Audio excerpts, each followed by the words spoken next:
नमस्कार दोस्तों, आज हम डिस्कस करेंगे डीडीए की प्रीमियम हाउसिंग स्कीम जहां पर डीडीए 582 अपार्टमेंट्स ला रहा है ऑफ डिफरेंट कैटेगरी, चाहे एमआईजीज हों, एचआईजीज हों, ईएचएस हों, एलआईजीज हों, एसएफएस हों, across different areas of NCT.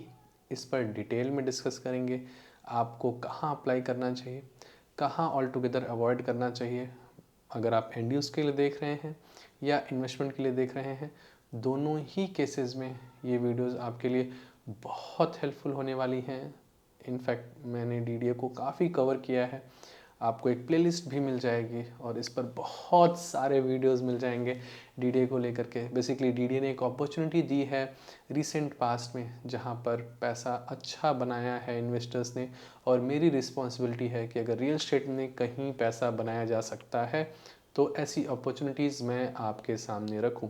Going forward what I सी कि डीडीए ऐसी कम अपॉर्चुनिटीज़ लाएगा क्योंकि अब लगभग कुछ बचा ही नहीं है डीडीए के पास, राइट। तो सप्लाईज भी काफ़ी ज़्यादा डीडीए ड्रेन कर चुका है। अब उस तरीके की अपॉर्चुनिटीज़ भी इस स्कीम के बाद मुझे आती हुई नहीं दिखती। तो यस, मेरा काम है जहाँ पर पैसा बनाया जा सकता है वैसी चीज़ों को आप तक पहुँचाई जाए।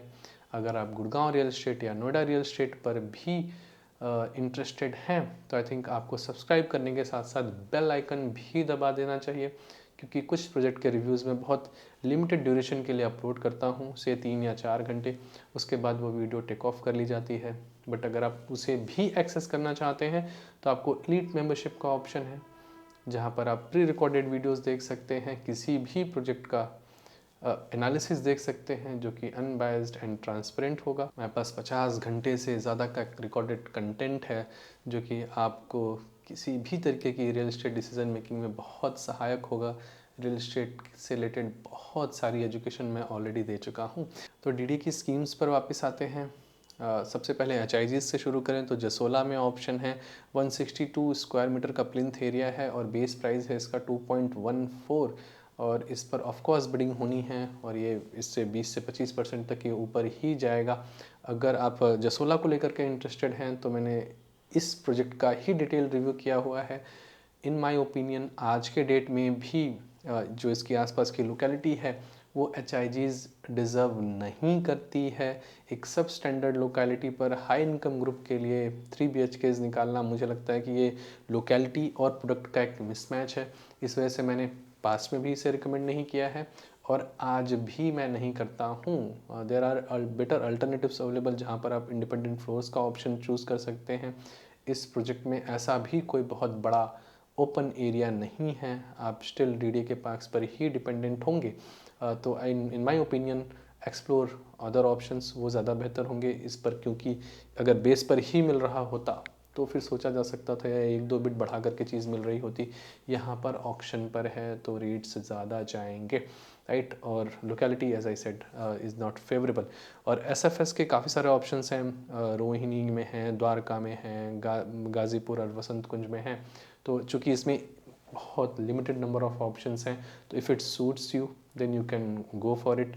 SFS is self finance scheme, तो आपको डीडीए को पैसे देने पड़ते हैं फॉर फर्दर कंस्ट्रक्शन। आप इसके टर्म्स एंड कंडीशंस को देख सकते हैं ईजिली।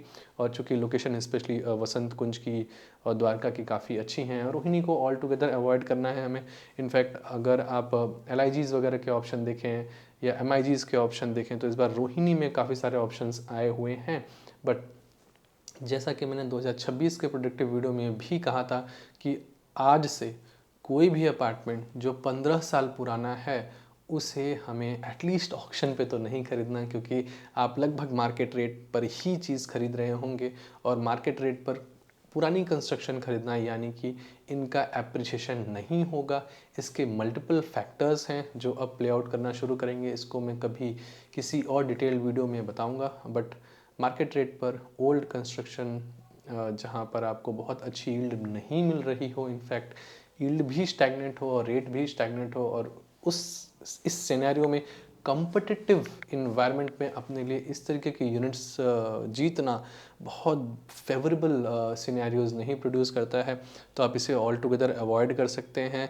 अब द्वारका के एमआईजीज हैं जो कि इको हाइट्स है, जो कि नाले के पास पड़ता है, नाले की डेवलपमेंट के लिए डीडीए काफ़ी सीरियस है, उसे ढकने की बात भी की जा रही है। और अगर ये यूनिट नाला फेसिंग है तो आपको इसे ऑल टुगेदर अवॉइड करना चाहिए। हालांकि अगर नाला वगैरह ढक जाता है तो इसका जो बेस प्राइस है 1.3 का, आई थिंक ये 2.2 एंड अबव हो सकते हैं, बट ये बहुत बड़ा फैक्टर है। इसी वजह से ये काफ़ी मल्टीपल टाइम ये आ चुका है मल्टीपल स्कीम्स में, और अभी भी डीडीए इसे प्रॉपरली बेच नहीं पाया है। जो सबसे बेहतरीन ऑप्शन है इस बार लोकनायकपुरम के हैं। डीडीए ने फर्स्ट एंड सेकंड फ्लोर लगभग सारी टावर्स में यहाँ पर रोक रखा था, प्रीमियम इन्वेंट्रीज रोक रखी थी, टावर ई रोक रखा था, बिल्कुल आखिरी वाला टावर पूरा का पूरा, तो वहाँ की भी इन्वेंट्रीज हैं। तो डीडीए ने अपनी अल्पमति से जो भी उन्हें समझ में आया था कि ये सबसे प्रीमियम टावर है हमारा, इसे बिल्कुल आखिर में रखा था। और आखिर में शुरू में इन्होंने फर्स्ट कम फर्स्ट सर्व से शुरू किया, मतलब ई ऑक्शन वाली चीज़ अगर हटा दे तो e auction was a total failure. मैंने तब भी आप लोगों को गाइड किया था। जब फर्स्ट कम फर्स्ट सर्व पे 25% के डिस्काउंट पर आया और इन्होंने धीरे धीरे बेचना शुरू किया, तभी मैंने इसे रिकमेंड करना शुरू किया था। बट स्ट्रेटेजिकली वहाँ पर डीडीए प्रीमियम इन्वेंट्रीज अपने हिसाब से फर्स्ट एंड सेकेंड फ्लोर की और टावर ई जो उन्हें लगी उसे होल्ड कर लिया। ऑल्दो जो सबसे प्रीमियम इन्वेंट्रीज हैं वो 7 floor and above highway facing की हैं, जिनका कि ट्रेड आज भी 1.4 एंड अबव होता है। बट ई टावर भी अच्छा टावर है, चाहे आप आउटर फेसिंग हायर साइड ले लें या इनर फेसिंग लोअर साइड ले लें। बालकनीज भी अच्छी मिलती हैं अगर आप 5 फ्लोर से ऊपर जाते हैं तो। ये एक बढ़िया अल्टरनेट प्रोवाइड करता है ऐसे लोग जो द्वारका अफोर्ड नहीं कर सकते पर फिर भी द्वारका के करीब रहना चाहते हैं। तो हार्डली यहाँ पर 16 to 18 मिनट्स की ड्राइव है द्वारका से। कनेक्टिविटी बहुत ही बेहतरीन है, द्वारका के मेट्रो स्टेशन पर पहुँचना हो या दूसरी साइड मुंडका के मेट्रो स्टेशन पर पहुँचना हो, दोनों ही ईजिली अप्रोचेबल हैं विद इन 18 मिनट्स। और यहाँ पर अप्रोच भी काफ़ी इजी है, आपको बहुत ज़्यादा ट्रैफिक लाइट वगैरह के चक्कर में नहीं पड़ना।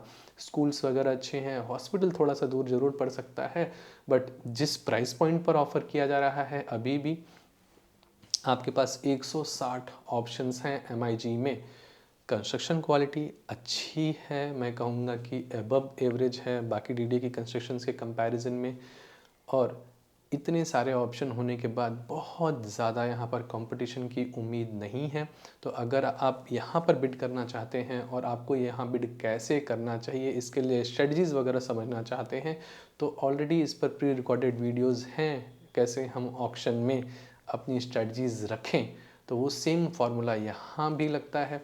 तो आप इलीट मेंबरशिप ज्वाइन कर सकते हैं, उस वीडियो को सुन सकते हैं, और अगर आपकी कोई क्वेरी है तो आप उसी वीडियो के कमेंट में या मुझ तक अपनी क्वेरीज़ पहुंचा सकते हैं। अगर इनफ नंबर ऑफ़ क्वेरीज़ हुई तो मैं इस पर Q&A सेशन भी रख लूँगा, क्योंकि ये प्रोडक्ट 1.14 और 1.19 पर यानी कि 1.2 CR से नीचे नीचे ऑफ़र किए जा रहे हैं आपको बेस पे, और जो कि मैंने आपको ट्रेडिंग बताया ही, बट वो हायर साइड की ट्रेडिंग है। ये टावर ई के लिए बेस और जो मैंने आपको कोट किया प्राइस इन्हीं के बीच में बैठती है। कितना जाना चाहिए, क्या होना चाहिए, ये सब आपको मेंबरशिप ज्वाइन करने के बाद ही पता चलेगा, राइट। तो आप प्रॉपरली इसे भी स्ट्रेटजाइज कर सकते हैं। आज भी इसमें जूस बचा हुआ है, क्योंकि जो द्वारका में फ्रेश कंस्ट्रक्शन है बहुत बढ़िया वाली, उसका 2.4 से नीचे का रेट नहीं है। तो 15 minute away from the Dwarka सब सिटी ये अगर आपको इस रेट पर मिल रहा है तो आई थिंक ये बेटर अल्टरनेट प्रोवाइड करता है, अच्छा वैल्यू फॉर मनी प्रपोजिशन है, स्पेशली अगर आप इसे एंड यूज़ कर सकते हैं। इनफैक्ट आप द्वारका से जो लोग गुड़गांव रेंट पर रह रहे हैं और ट्रेवल करते हैं, मैं उन्हें भी रिकमेंड करूँगा कि अगर आप द्वारका नहीं अफोर्ड कर पा रहे हैं तो Loknayakpuram is a better alternative. Hardly आपको 15 मिनट ज़्यादा लगना है, कोई रेड लाइट नहीं है बीच में, तो आप 15 मिनट में ईजिली आ सकते हैं। आजकल वर्क फ्रॉम होम का जो वर्क कल्चर चला है उसमें आप अगर 3 दिन भी या इनफैक्ट 2 दिन भी आना जाना करते हैं तो आपको 1.5 घंटे से ज़्यादा का टाइम नहीं लगना चाहिए। अगर आप अपना आने और जाने का टाइम थोड़ा सा स्ट्रेटजाइज कर लें तो, राइट, मतलब पीक आवर्स आप अगर अवॉइड कर लें तो आज के दिन में भी 2 घंटे से कम में ट्रैवल किया जा सकता है। फ्रेश प्रॉपर्टी है, सब कुछ नया हो रहा है। पहले इस प्रॉपर्टी की हालत थोड़ी सी ख़राब थी, बट डीडीए ने गोइंग फॉरवर्ड इसे सुधारा है, लोग भी आकर के रहना शुरू हुए हैं। और मैं इस प्रॉपर्टी के लिए शुरू से पॉजिटिव रहा हूँ। जब ये पहली बार ई ऑक्शन पर आए थे, किसी ने नहीं ख़रीदा था, मैंने भी इसे रिकमेंड नहीं किया था, क्योंकि उस प्राइस पॉइंट पर वो चीज़ जस्टिफाई नहीं कर रही थी। आज के डेट में 2.5 साल बाद ये चीज़ जस्टिफाइड है, क्योंकि रेट लगभग हर जगह बढ़ चुके हैं। और ये ई ऑक्शन का जो कॉम्पिटिटिव नेचर है, ये भी हमें लोकनायकपुरम के यूआर हाइट्स में देखने को मिलेगा।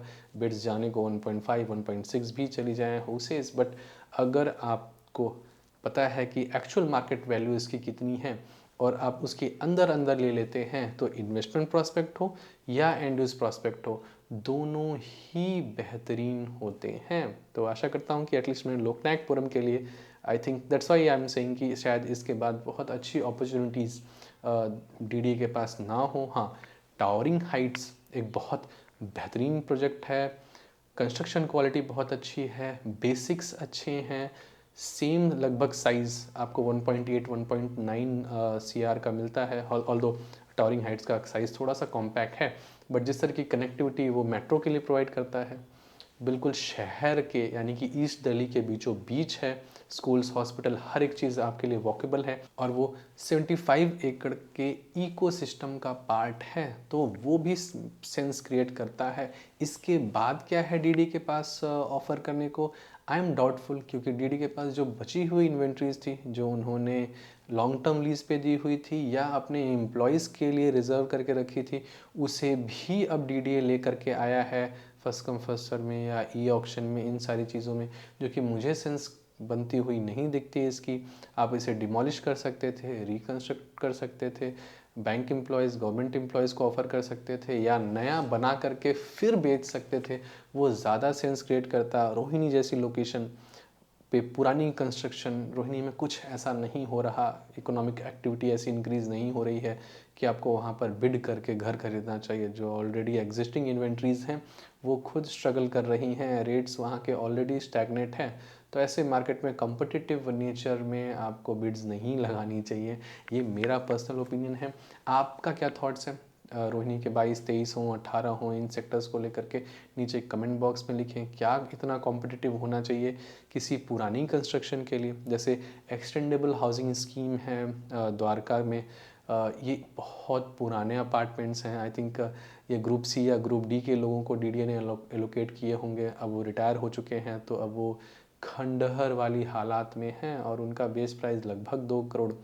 हाँ, बिल्डर उस पर उसे एक्सटेंड करके बना सकता है, बट आई डोंट थिंक कि this property deserve that kind of valuation. बाकी रिमेनिंग ऑप्शंस की बात की जाए तो जहांगीरपुरी में भी कुछ ऑप्शंस हैं, वहाँ पर ये अपार्टमेंट कौन से हैं, I am not very positive about these apartments. Occupied हैं तो कितने पुराने हैं? अगर आप लोगों के पास इस तरीके की इन्फॉर्मेशन है तो इसे नीचे कमेंट बॉक्स में ज़रूर लिखें। अगर ये कहीं लैंडफिल के आसपास पड़ते हैं तो स्टिल जहांगीरपुरी में भी कुछ ऐसा नहीं हो रहा कि कम्पिटिटिव नेचर में आपको इनके लोकेशंस लेने का सेंस बने। बाकी ऑप्शन सिंगल डिजिट वाले हैं, तो सिंगल डिजिट वाली चीज़ों को आप ऑल टुगेदर, अगर एंड यूज़ वाली चीज़ है, मतलब अगर आप इसमें एंड यूज़ का एक्सपोजर देखते हैं, कभी इसे बेचना नहीं है तो लिया जा सकता है। बट इतने कॉम्पिटिटिव नेचर में 1-2 अपार्टमेंट्स जब आपके पास बिड के लिए हैं, तो उनमें मार्केट से बिलो रेट पर कुछ मिल पाना बहुत ही मुश्किल है। तो फिर भी अगर आप इस पर कोई इनपुट चाहते हैं तो नीचे कमेंट बॉक्स में लिखें। डीडीए की स्कीम्स के बारे में आपके क्या थॉट्स हैं? आप फ्यूचर में डीडीए को क्या करता हुआ देखते हैं? क्योंकि काफ़ी सारे अपार्टमेंट्स अब रीडेवलपमेंट में आ रहे हैं, एनबीसीसी के साथ डीडीए कोलैबोरेट करके अब नए अपार्टमेंट्स लेकर के आएगा, तो इन पुराने अपार्टमेंट्स की क्या वैल्यू होगी? इनफैक्ट पूरे के पूरे एनसीआर में पुराने अपार्टमेंट्स की वैल्यू गोइंग फॉरवर्ड क्या होगी? इस पर भी हमें सोच करके ये विचार करना चाहिए। तो if it is a comparatively fresh apartments, you should go ahead. और आज के डेट में अगर देखा जाए, इस वीडियो को मैं कंक्लूड करूं, तो डीडीए का जो लोकनायकपुरम का अपार्टमेंट है यूईआर हाइट्स, वो सबसे ज़्यादा सेंस क्रिएट करता है। और साथ में ही DDA का टावरिंग हाइट्स है जो कि बहुत ही बेहतरीन प्रॉपर्टी है, अपने आप में टाइमलेस होने वाली है आगे आने वाले टाइम में, वो भी आपको फर्स्ट कम फर्स्ट सर्व पर ऑफ़र की जा रही है। और सुनने में ऐसा भी आया है कि जो प्रिफर्ड यूनिट हैं उनके बुकिंग के लिए प्रीमियम भी मांगा जा रहा है। ये चीज़ पॉजिटिव न्यूज़ है जिन्होंने इनिशियली ऑक्शन पर लिया। हाँ, DDA अब भी सारे अपार्टमेंट्स नहीं बेच पाएगा क्योंकि जो लीस्ट प्रेफर्ड इन्वेंट्रीज़ हैं शायद वो अभी थोड़ा सा टाइम लें बिकने में, बट स्टिल उन इन्वेंट्रीज़ को भी मैं रिकमेंड करता हूँ। But first attempt preferred inventories जब वो बिल्कुल ही खाली हो जाएं, जब हमारे पास ऑप्शन ना हो, तभी लेस प्रेफर्ड इन्वेंट्रीज़ बाय करने का सेंस बनता है।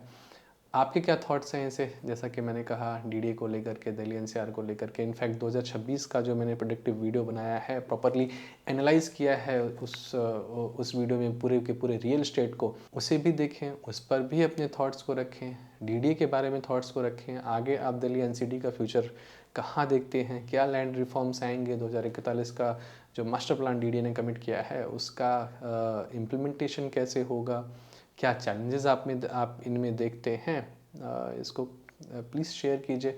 मैं भी इसमें कंट्रीब्यूट करने की कोशिश करूँगा। और अगर आप एलीट मेंबरशिप ज्वाइन करना चाहते हैं तो नीचे आपको ज्वाइन बटन मिलेगा। एक नई इनिशिएटिव ली गई है एलीट मेंबर्स के लिए कि आपको एक रेडिट कम्युनिटी का पार्ट बनाया जाएगा जहां पर आप डिस्कशंस को इनिशिएट कर सकते हैं, और जो एग्जिस्टिंग एलीट मेंबर्स की कम्युनिटी है वहाँ पर आपसे इंटरेक्टिव वे में भी कम्युनिकेशन किया जा सकता है। तो आप एक कम्युनिटी का पार्ट बन जाएंगे जहाँ पर लाइक माइंडेड पीपल अपने थॉट्स किसी प्रोजेक्ट को या रियल एस्टेट के टॉपिक पर शेयर करते हुए मिलेंगे। तो उसे भी एक्सप्लोर कीजिए। बहुत बेहतरीन इनिशिएटिव लेने की कोशिश की गई है और एक इनिशिएटिव है, इसको बेहतरीन बनाए रखने के लिए एक एफर्ट भी चाहिए होगा आप लोगों का। जो एलीट मेंबरशिप ज्वाइन कीजिए, वहाँ पर एक्टिव रहने की कोशिश कीजिए, जिससे कि आपको एक इन्फॉर्म्ड डिसीज़न लेने में पूर्णतः हेल्प की जा सके। और भी बेहतरीन वीडियोस हैं इस चैनल पर, प्लीज़ उन्हें भी देखिए। और अगर आपने ये YouTube चैनल सब्सक्राइब नहीं किया है तो प्लीज़ इसे सब्सक्राइब कीजिए।